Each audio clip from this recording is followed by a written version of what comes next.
ভর্তা ভাত প্রায় কম বেশি সবাই পছন্দ করে থাকেন। আসসালামু আলাইকুম, আকলিমাস ব্লগ থেকে আমি আকলিমা সবাইকে আমন্ত্রণ জানাচ্ছি সম্পূর্ণ ভিডিওটি দেখার জন্য। হাজির হয়ে গেলাম 2 রকম ভর্তার আইটেম নিয়ে। আর এই শীতে এই ভর্তা দিয়ে ভাত খেতে তো অসম্ভব ভালো লাগে। আমি এখানে পাকা টমেটো নিয়েছি আর 1 পিস মাছ নিয়েছি। আমি এখন টমেটোগুলোকে টুকরো করে নিয়েছি, এর মধ্যে লবণ দিয়ে ভালোভাবে মাখিয়ে নিয়েছি। আর মাছটার মধ্যেও আমি লবণ আর অল্প একটু হলুদ দিয়ে মাখিয়ে নিয়েছি। এখন আমি একটা প্যানে অল্প পরিমাণে সরিষার তেল দিয়ে দিব। সরিষার তেলটা দেওয়া হয়ে গেলে আমি এর মধ্যে শুকনো লঙ্কা ভেজে নিব। আমি শুকনো লঙ্কাগুলোকে মুচমুচে করে ভেজে নিব। এখানে আমি খুব বেশি আগুনের তাপটা রাখবো না, এতে করে মরিচগুলো পুড়ে যাবে। এই জন্য হালকা আঁচে আমি একটু নেড়ে চেড়ে মুচমুচে করে ভেজে নিব, কারণ ভর্তার মধ্যে যে মরিচটা দেওয়া হয় এটা যদি মুচমুচে না হয় তাহলে কিন্তু ভাঙা যায় না আর ভর্তাটা ভালোভাবে মিশানো যায় না। তাই আমি বেশ ভালো সময় ধরেই এটাকে মুচমুচে করে ভেজে নিয়েছি।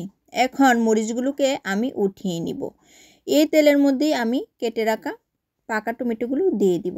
আর এইভাবে এই টমেটোগুলো দিয়ে ভর্তা বানালে এত মজার একটা ফ্লেভার আসে, যারা খেয়েছেন তারাই কিন্তু একমাত্র বুঝতে পারবেন। আর এখন যেহেতু সিজন, এই সিজনে টমেটোগুলো খুব বেশি সময় লাগে না, অল্পতেই সিদ্ধ হয়ে যায় বা যে কোনো তাপেই গলে যায়। আমি এখানে সবগুলো টমেটোই দিয়ে দিব, দিয়ে আমি টমেটোগুলোকে ভেজে নিব। এখানে যদি আমি টমেটোগুলোকে ভাজি তাহলে কিন্তু শুকনো শুকনো হবে, খেতে ভালো লাগে। আর টমেটোর মধ্যে কিন্তু অনেক পানি থাকে, এই যে টমেটোর গা থেকে পানি বের হয়ে আসছে, আমি এগুলোকে শুকিয়ে নিব। এখানে কিন্তু আমি এক্সট্রা কোনো পানি দিইনি, তারপরও পানি অনেকটা জমে গেছে। আমি এখন একটু উল্টে পাল্টে দুপাশে খুব ভালোভাবে ভেজে নিব।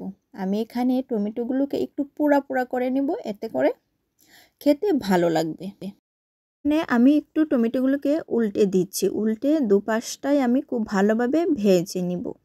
এখানে দেখা যাচ্ছে খুব ভালোভাবে কিন্তু ভাজা হয়নি, আমাকে আবারও কিন্তু উল্টে দিতে হবে। আমি আবারও টমেটোগুলো উল্টে দিয়েছি। এখন একটা পোড়া পোড়া ভাব উঠে আসছে আর সাথে সাথে আরও পানি ছেড়ে দিয়েছে। এখন সবটা পানি কিন্তু আমি শুকিয়ে নিব। এখানে টমেটোর সবটা পানি শুকিয়ে আমি উঠিয়ে নিব। পানিটা শুকিয়ে নিয়েছি। এখন এই পর্যায়ে সবগুলো টমেটোই আমি উঠিয়ে নিব। এতে করে এখানে একটা পোড়া পোড়া ভাব আসে, আর যে কোনো ভর্তা কিন্তু পুড়িয়ে খেলে ভালো লাগে। আমি কিন্তু এখানে পুরানোর ব্যবস্থা নেই আমার কাছে, তাই আমি এটা ভেজে পোড়া পোড়ার মতো করেই নিয়েছি, কারণ ভর্তার মধ্যে আসলে পোড়া পোড়া ভাবটা থাকলে আমার কাছে খুব ভালো লাগে। আমি এখন মাছটাকেও ভেজে নিব, আর মাছের মধ্যে হালকা একটু লবণ আর একটু হলুদ মাখিয়ে নিয়েছিলাম। আর এক পাশে আমি পেঁয়াজগুলোকেও একটু ভেজে নিব। পেঁয়াজ কুচিগুলো আমি খুব বেশি ভাজবো না, জাস্ট কাঁচা ভাবটা যখন দূর হয়ে যাবে সেই পর্যায়ে পেঁয়াজগুলোকে আমি উঠিয়ে নিব। এখানে একটু নেড়েচেড়ে পেঁয়াজটা ভেজে নিয়েছি, উঠিয়ে নিচ্ছি। এই পর্যায়ে এখানে কিন্তু আমি ব্রাউন কালার হয়নি পেঁয়াজটা, তার আগে উঠিয়ে নিয়েছি। আর মাছটাকেও একটু সময় নিয়ে ভাজবো। আর এখানে খুব বেশি তেল দিইনি, অল্প তেলেই এই মাছটাকেও আমি একটু পোড়া পোড়া করে ভেজে নিব। আর যাতে ভালোভাবে ভিতর থেকেও ভাজা হয়ে যায় সেভাবেই আমি মাছটা ভেজে নিয়েছি। এখানে মাছটা আর টমেটোগুলো ভাজা হয়ে গেছে। এখন মরিচগুলোকে আমি গুঁড়া করে মিশিয়ে নিব। এখানে মরিচটা আমি ভেঙে এর মধ্যে পেঁয়াজ কুচি যে ভেজে রেখেছিলাম সেটাকেও আমি ভালোভাবে মিশিয়ে নিয়েছি। সেই পর্যায়ে এক পাশে আমি রেখে দিব। এরপর সবগুলো টমেটো দিয়ে দিব, দিয়ে টমেটোগুলোর সাথেও আমি পরিমাণ মতো মরিচ, মানে ঝাল যে পরিমাণে আমি খাবো সেই পরিমাণে ঝাল দিয়ে মিশিয়ে নিব। এখানে টমেটোগুলো প্রায় মাখানো হয়ে গেছে। এরপর আমি একইভাবে কিন্তু মাছটাকেও মিশিয়ে নিব। আসলে শীত সকালে কিন্তু ঝোল জাতীয় খাবারটা খেতে ভালো লাগে না। সকালবেলা যদি গরম ভাতের সাথে এরকম শুকনো শুকনো ভর্তার আইটেম থাকে তাহলে কিন্তু খুব তৃপ্তি সহকারে ভাতগুলো খাওয়া হয়ে যায়। আর এখন যেহেতু একটু ঠান্ডা বেশি পড়েছে সেই পর্যায়ে ভর্তাটা কিন্তু আসলেই মুখে অসম্ভব স্বাদ লাগে। আর এখানে আমার ভর্তাটাও হয়ে গেছে। আমি মাছটাকে এখন ভর্তা বানিয়ে নিব। এখানে মাছটা দিয়ে দিব, মাছের কাঁটাগুলো সরিয়ে মাছটাকে আমি খুব ভালোভাবে মিশিয়ে নিব। গরম গরম ধোয়া ওঠা ভাতের সাথে এই ভর্তা ভাতের স্বাদের জুড়ি নেই। আর ঝোল জাতীয় খাবারটা কিন্তু শীতের সময় একটু কমই ভালো লাগে। যে কোনো শুকনা ভর্তা বা ভাজি হলে শীতে মজাই তো ভর্তা ভাত বা ভাজি ভাত। যাই হোক, এখানে আমার মাছটাকেও মেশানো হয়ে গেছে।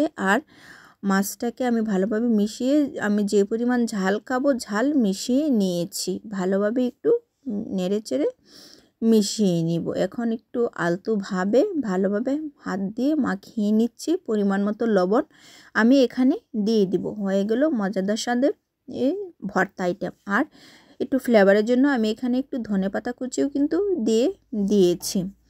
আর এই যে হয়ে গেল 2 রকমের ভর্তা আর গরম গরম ভাত। আমার তো যা ভালো লেগেছিল এই খাবারটা, আলহামদুলিল্লাহ অনেক বেশি টেস্টি হয়েছিল। এই 2 রকম ভর্তা ভাতটা গরম গরম ভাতের সাথে অসম্ভব মজার ছিল। এখানে আমি একটু ধনেপাতা কুচিগুলোও নিয়েছি। আর এগুলো একদম আমার বাগানের ধনেপাতা। আর এটার ফ্লেভার এত বেশি, ধনেপাতাগুলোর অল্পতেই কিন্তু অনেক বেশি ফ্লেভার।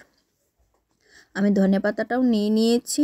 আর এখন খাওয়ার পালা। আমার তো আবারও খেতে ইচ্ছে করছে, দেখে অসম্ভব ভালো লেগেছিল। আলহামদুলিল্লাহ অনেক মজার এবং খুব তৃপ্তি নিয়ে কিন্তু এই খাবারটি খেলাম। আসলে সকালবেলা কিন্তু এরকম খাবার ভালোই লাগে, ঝটপটও রান্না হয়ে যায় আর খাবারটা খেতেও কিন্তু অসম্ভব ভালো লাগে।